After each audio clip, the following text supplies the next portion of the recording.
n'aime pas flatter. Je n'aime pas la démagogie, je n'aime pas la grimace de l'amitié, je n'aime pas le mensonge. André Desnos, c'était un merveilleux ami qui était passé dans la rue et on le rencontrait. Quand on avait besoin d'argent, il vous en donnait. Quand je lui en avais besoin, on lui en donnait. C'était ça l'amitié. Ce qui fait que l'amitié est vraie, que l'amitié est forte, que l'amitié nous rend heureux, c'est la qualité de la relation. Et pour ça, il faut la travailler, c'est-à-dire que des amis, ça se voit régulièrement. On ne se voit pas tout le temps, ça c'est très important aussi. Il y a des gens à qui on peut penser très très très souvent et sans nécessairement les voir tout le temps.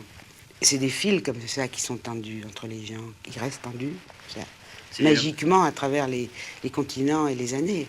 L'amitié, c'est une personne qui ne perdra jamais de vue, qui fera quand même des sacrifices. C'est assez difficile. J'arrivais juste de Calcutta et la première chose que je fis fut d'aller voir Renoir. Et quand j'ai pris congé, il m'a dit « Il faut que nous passions une soirée ensemble, à ne rien faire ».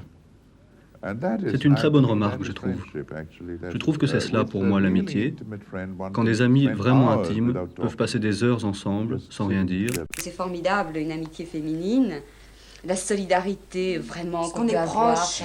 Oui. Vous faites de ces bandes de femmes, vous allez dans des restaurants gastronomiques. On fait des dîners de femmes depuis quelques temps. C'est l'équivalent des anciens combattants, des joueurs de belote. Oui. C'est ça, ils ont formé des groupes de filles. Où on se voit, on fait nos dîners de femmes. Qui rigolent ensemble. Ah oui, ça fait d'ailleurs beaucoup d'effets parce que les gens ne sont pas habitués. On nous demande récemment dans un dîner à la fin du repas, les gens nous ont demandé « Mais qu'est-ce que c'est votre dîner ?» On dit « Et le vôtre ?» Lino est toujours resté un ami, c'est-à-dire que on s'appelle tout le temps. Quand je fais un film, il veut savoir quel scénario, il me demande tout le temps. Dès que le film est fini, il vient voir le film projeté. C'était un comportement d'ami. C'est très rare.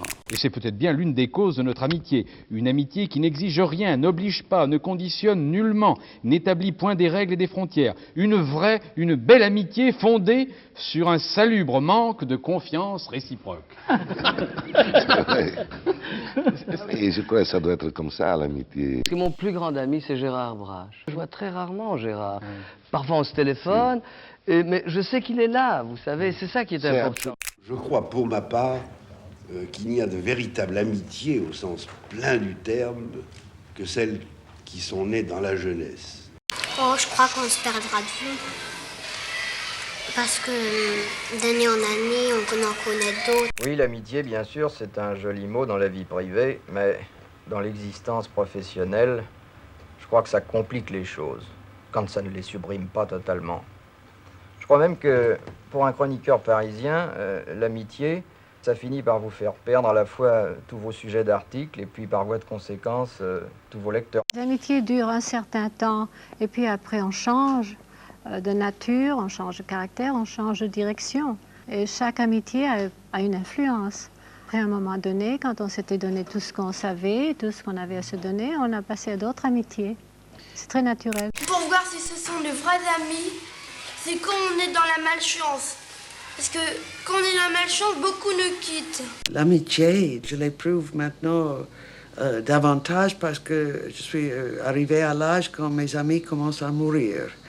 Et un après l'autre, c'est comme privation de quelques vitamines ou, qui est vital à la vie.